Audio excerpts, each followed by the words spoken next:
6월 7일 토요일 오전 송은재TV 시작합니다.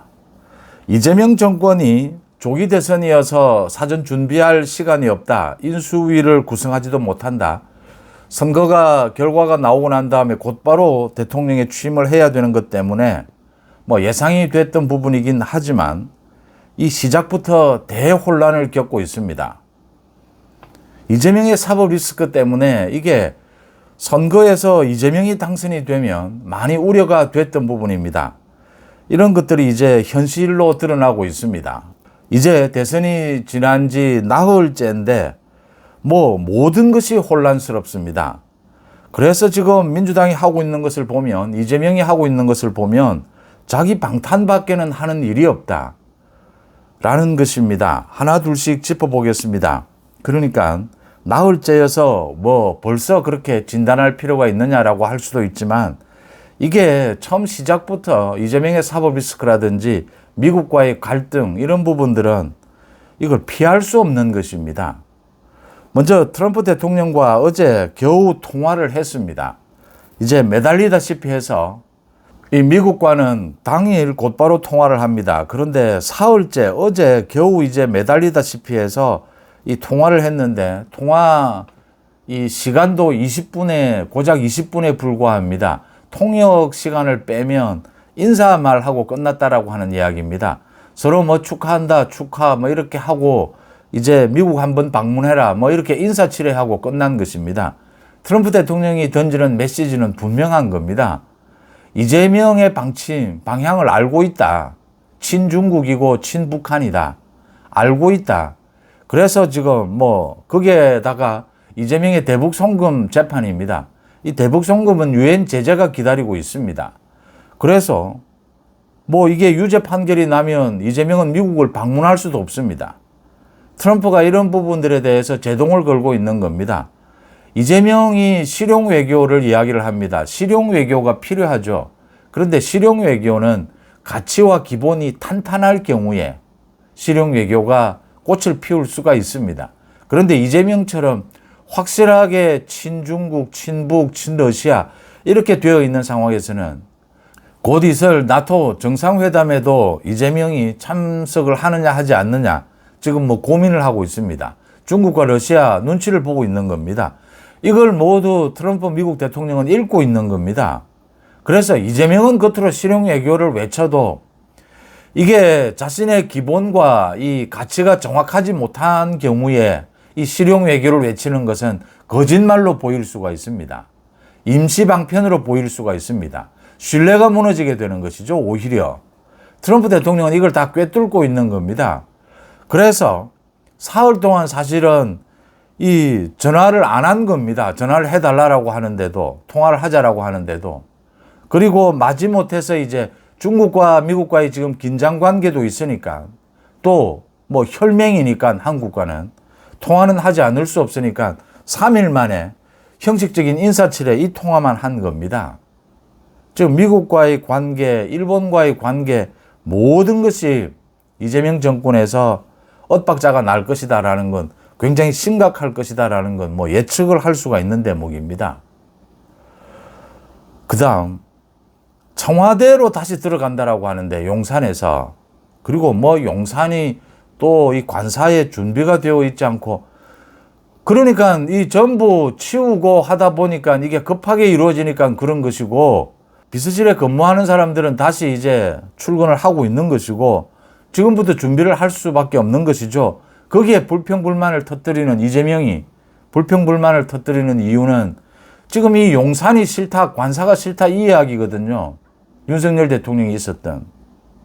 이 지금 대통령실을 용산으로 옮겼으면 여기에 들어간 비용이 얼마며 또 얼마나 논란이 있었습니까? 그런데 권위주의를 탈피해서 이제 용산으로 옮기겠다라고 했고, 이재명은 또 세종으로 옮기겠다라고 했습니다. 세종으로 옮기기 위해서는 지금 헌법도 개정을 해야 됩니다. 이렇게 지금 대선 기간에 자신이 해내지도 못할 임기 5년인데 5년도 채 가게 될지도 지금 모르는 상황에서 이렇게 대선 기간에 거짓 공약을 해놓고선 또 청와대로 옮기겠다라고 합니다. 또 청와대를 전부 수리해서 민간에 다 개방을 한 이 청와대를 또 일부를 수리를 해서 또 민간 출입을 막고 청와대는 권위적이다라는 것 때문에 모든 지금 문재인 아니라 뭐 이 좌우를 모두 통틀어서 청와대 시대는 청산해야 된다. 그래서 용산으로 옮겼던 겁니다. 그런데 또 지금 이재명 정권이 언제까지 갈지도 모르고 지금 다 간다 해도 5년인데 또 세종에 가겠다고 약속을 해놓고선 또 청와대로 옮긴다라고 합니다. 이러니까 혼란이 빚어질 수밖에 없습니다. 또 모든 인사는 자기 방탄 인사입니다. 말 잘 듣는 뭐 김남국을 비롯해서 국무총리를 김민석으로 이렇게 반미, 미국에 반대하는 것을 자기 정치적인 뭐 이 브랜드로 상품으로 삼고 있는 이런 사람들을 또 친북이 아니라 종북에 가까운 사람들을 국정원장 이렇게 임명을 하고 있습니다. 이러니까 혼란이 계속될 수밖에 없고 지금 가장 큰 관심은 이 트럼프 대통령과의 관계 이 부분도 관심이지만 가장 큰 관심은 오는 18일입니다. 이재명의 선거법 위반 이 재판 파기환송심 재판입니다. 서울 고등법원에 이 재판이 열리게 되느냐 이재명이 여기에 출석을 하느냐 이 재판이 어떻게 되느냐 이게 가장 큰 관심거리입니다.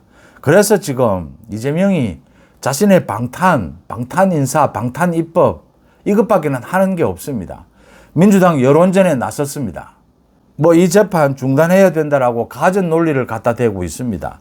또 대통령이 됐기 때문에 그동안 진행되던 재판은 중단해야 된다라고 하는 법을 만들어서 오는 12일 본회의에서 통과시키겠다라고 하고 있습니다. 협박하고 있는 겁니다. 서울 고등법원들아 또 대법원들아 이 재판 중단을 하라. 지금 이 이야기 협박을 하고 있는 겁니다. 이 법안까지 만들겠다라고 하고 있습니다. 지금 이재명의 머릿속에는 자신의 방탄 이것밖에는 없는 겁니다. 방탄 입법. 그래서 지금 여론전이 펼쳐지고 있는데 여론의 60% 이상 이재명을 지지했던 이 지지자 가운데 민주당 지지자 가운데서도 50% 가까이가 재판은 계속되어야 된다라고 여론조사 결과가 나와 있습니다. 이것도 지금 뒤집어 엎으려고 하고 있습니다. 이제 여론전인 겁니다. 이제 대통령이 됐는데 재판을 받는 것 소위 헌법 84조의 불소추 특권입니다. 대통령의 자리는 그만큼 중요한 것이 아니냐. 그래서 이 재판에 매달리게 할 수 있느냐. 재판을 중단하는 게 맞지 않느냐. 지금 이 이야기들입니다. 가전 뭐 논리를 갖다 댑니다. 그러면서 조희대 대법원장들은 빨리 이걸 결정을 하라. 왜 서울 고등법원에 맡겨두느냐 또 이러고 있습니다.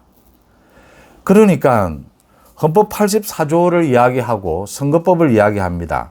100만 원 이상의 벌금형이 나오게 되면 현직에서 소위 쫓겨나게 됩니다. 당선 무효형이라고 하죠.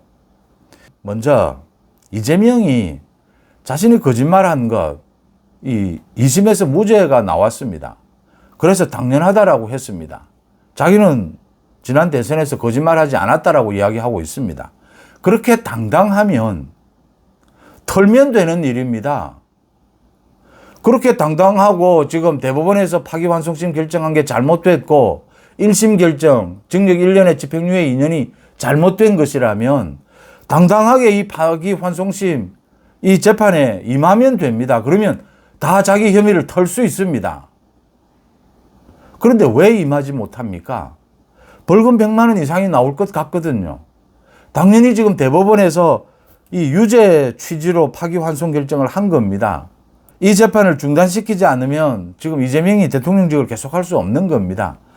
무슨 논리들을 지금 민주당에서 각종 좌파 언론들을 내세워서 논리를 내세우는 것을 보면 대통령 자리는 중요하기 때문에 재판에 매달리게 할 수 있느냐. 형사상 불소추 특권입니다. 그것도 진행되던 재판은 범죄자입니다. 개인적인 혐의입니다. 진행되던 재판을 중단해야 될 이유는 없습니다. 민사상이나 행정상의 이런 재판들은 그대로 진행이 됩니다. 굳이 형사상의 문제로 가지고 대통령 임기 중에 발생한 걸로 기소, 재판을 할 필요가 있겠느냐. 그 부분에 국한될 뿐입니다. 또 대통령이 재판에 불려다닐 수 있느냐. 그렇다면 다른 재판은 몰라도 선거법 위반 재판은 파기환송심은 이게 형사재판일 경우에는 꼭 피고인이 출석을 해야 합니다. 그런데 파기환송심 재판 경우에는 피고인이 출석하지 않으면 그대로 선고할 수도 있습니다. 대법원은 당연히 피고인이 나오지 않아도 됩니다. 이재명이 지금 재판정에 안 나와도 된다라고 하는 이야기입니다. 그런데 뭐 굳이 재판을 받으러 다녀야 하느냐 이렇게 지금 호소를 또 하고 있습니다. 개딸들에게. 또 3년 전 대선에서 이 거짓말 한 걸로 선거법을 위반했는데 이걸로 100만 원 이상의 벌금형이 나오면 이걸로도 현재 지금 대통령 선거를 거쳐서 대통령에 임명이 됐는데 이것도 당선 무효가 되느냐? 이건 좀 이상하지 않느냐 이렇게 이야기합니다. 그러니까 그 해당 선거에서 뭐 선거법을 위반했다면 그 해당 선거에서 당선이 된 경우 이게 공직선거법 제266조입니다. 당선 무효형이 확정되면 이미 취임 또는 임용된 자라도 자리에서 물러나게 한다 이렇게 되어 있습니다.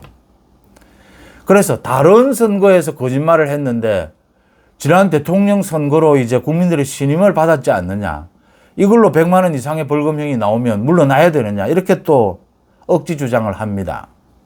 선거에서 범죄를 저질렀기 때문에 당선 무효형입니다. 그 선거로 당선되고 안 되고가 아니고 또 대통령 선거에서 떨어졌는데 왜 이재명에 대해서 선거법으로 거느냐라고 합니다. 떨어져도 선거법을 위반하면 선거법에 걸립니다. 이건 뭐 그냥 상식입니다. 오히려 지금 민주당 쪽이 이게 상식 법치 아니냐라고 하는데 억지를 부리고 있는 것입니다. 그러니까 지난 3년 동안 논란이 된 겁니다. 당선 무효형이 되면 국회의원직 날아가야 하느냐? 날아가야 합니다. 선거에서 범죄를 저지른 사람은 그 선거에 해당되는 거기에 당선이 아니다 하더라도 취임이나 임용된 자리에서는 물러나야 합니다. 범죄자이기 때문입니다. 다른 범죄도 마찬가지입니다. 이미 진행되던 재판, 범죄를 저지른 사람, 대북 송금입니다. 7년 8개월의 확정 판결이 나왔습니다. 대북 송금의 주범은 이재명입니다. 이재명은 이게 검찰이 짜맞추기 수사를 한 것이고 자기는 몰랐다라고 하는데 그러면 대법원까지 판결을 잘못한 것입니까? 대법원 판결을 지금 부인하는 겁니까? 명색이 지금 대통령까지 당선된 사람이 이 앞뒤 말이 안 맞는 겁니다. 법치와 상식. 흔히 이런 이야기를 합니다. 선거를 해서 뭐 법적으로 좀 문제가 있었더라도 선거를 해서 유권자들의 국민들의 신임을 받았기 때문에 대충 넘어가자. 용서를 해줘야 되는 것이 아니냐. 이런 논리도 펴니다. 그러니까 이 여론이고 국민들의 여론이 가장 중요하고 민심이 가장 중요합니다.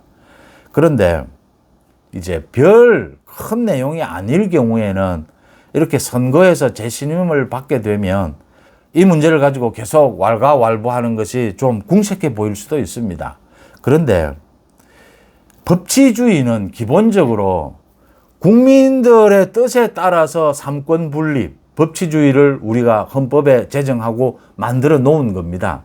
그래서 순간순간 국민들의 뭐 선거를 통해서 재신임이 있었다 하더라도 기본적인 법치주의는 거기에 흔들리지 말고 법의 원리에 따라서 법리에 따라서 재판은 계속되어야 한다라고 하는 것이 민심이 그렇다 하더라도 또 뭐 선거의 결과가 그렇다 하더라도 이 재판은 계속되어야 한다. 법리에 따라서 라고 하는 것이 법치주의입니다. 이 법치주의도 국민들의 전체 동의 아래서 우리가 헌법으로 제정해 놓고 있는 것입니다. 그래서 그것 가지고 계속 논란하는 것도 맞지 않다. 이재명의 5가지 재판은 워낙 엄중한 개인 비리입니다. 그래서 이 부분을 피해갈 수는 없다. 지금 뭐 가전 뭐 여론전을 펼치고 있습니다. 그러니까 방탄 인사, 방탄 입법입니다. 그렇게 발부둥을 쳐도 서울고등법원의 파기환송심은 계속될 수밖에 없고 이재명 없이도 판결은 내려질 것이고 유죄 취지였던 만큼 대법원에서 확정 판결을 하게 될 겁니다. 문제는 이제 국민의힘도 뭐 굉장히 진통을 겪을 수밖에 없습니다.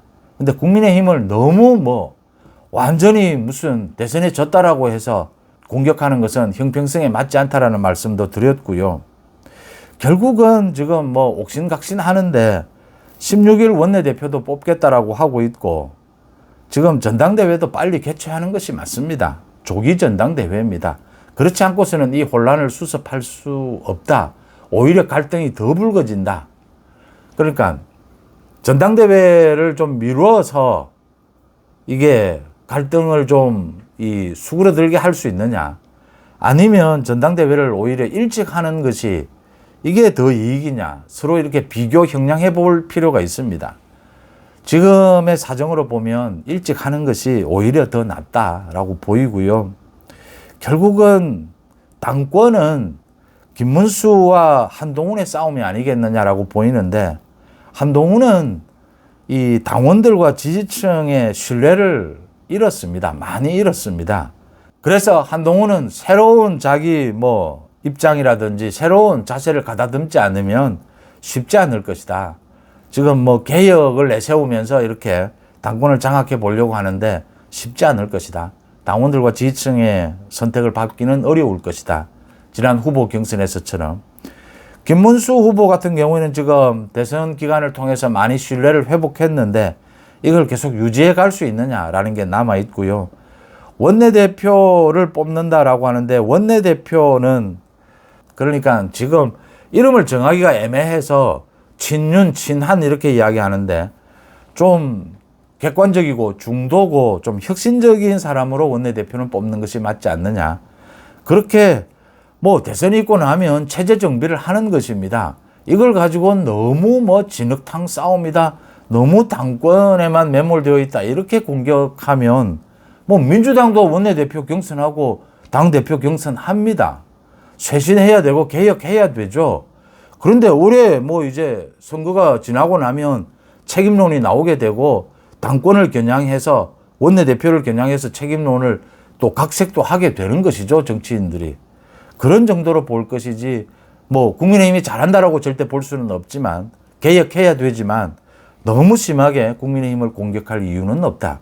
지금은 이재명이 대통령이 되고서도 정신을 차리지 못하고 있습니다.